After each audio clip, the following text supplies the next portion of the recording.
guys! Today I'm going to review Doctor Who The Ghost Monument. It's the second episode of Series 11 and this is Jodie Whittaker's only second story. So it's from 2018 and Chris Chibnall wrote it. It stars Jodie Whittaker as the Doctor, Bradley Walsh as Graham, Tossin Cole as Ryan and Mandip Gill as Yasmin. It's interesting, this story, because it's the first time you say the title sequence. It wasn't in the first episode, so that was like disappointing at the time. But watching it this time, it was really exciting saying it for the very first time. It's not a bad title sequence either. It's a pity of face isn't in it though. The plot's about a race, and there's these two characters who were left in the race. There's only the two of them, and after this prize at the end of the race, turns out it's the TARDIS of all things. So at the end of the story you get to finally see inside the TARDIS. That's actually one of the best scenes in the episode. Jodie Whittaker's on fine form, as well as Bradley Walsh as Graham. Yeah, the character of Yasmin, she's underwritten again. She's hardly in the bugger. All she does is sit.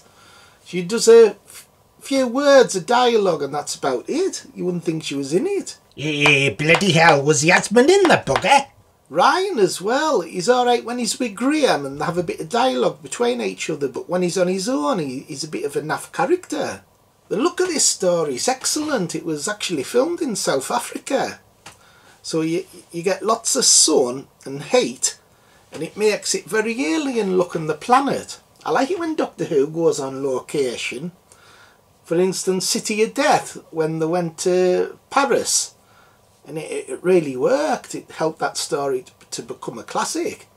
And this benefits from being filmed in a foreign country. It does look good on camera. So the effects look great, there's some nice music and it's well directed. The pacing's a bit off though, it should have been a bit more faster moving. And there's a bloody awful scene involving Ryan.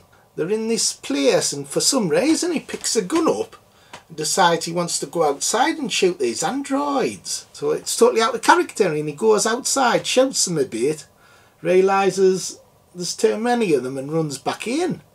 But it's a really naff bloody scene doing that.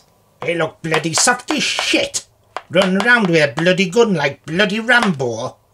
Bloody hell.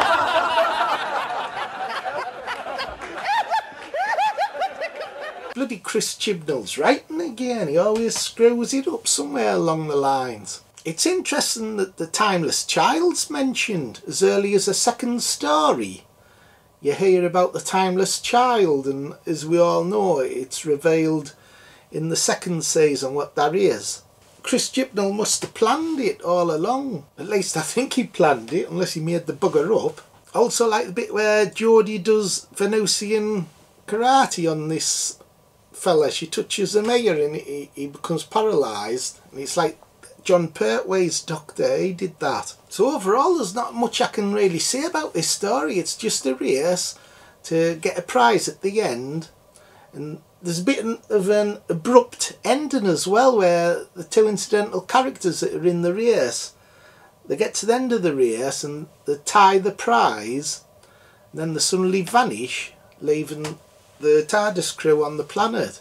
So that's a bit jarring, but it's saved when the Doctor sees the TARDIS and we go into the TARDIS and we see the interior, the console rooms totally changed. This is the first time we get a good look at it and it does look really good. I think that's the best scene of the episode as well. So the episode finishes on a high. So overall I thought this was a good story. I'm usually critical of her era, but this was good. So out of 10 I think I'd give it 8. 8 out of 10. It's not quite excellent, but it is a very good story. What do you think, Bones? Did you like it? I give the bugger an out. Jodie Whittaker gets on me bloody tits. Okay everybody, bye. See you next time. Bye, bye.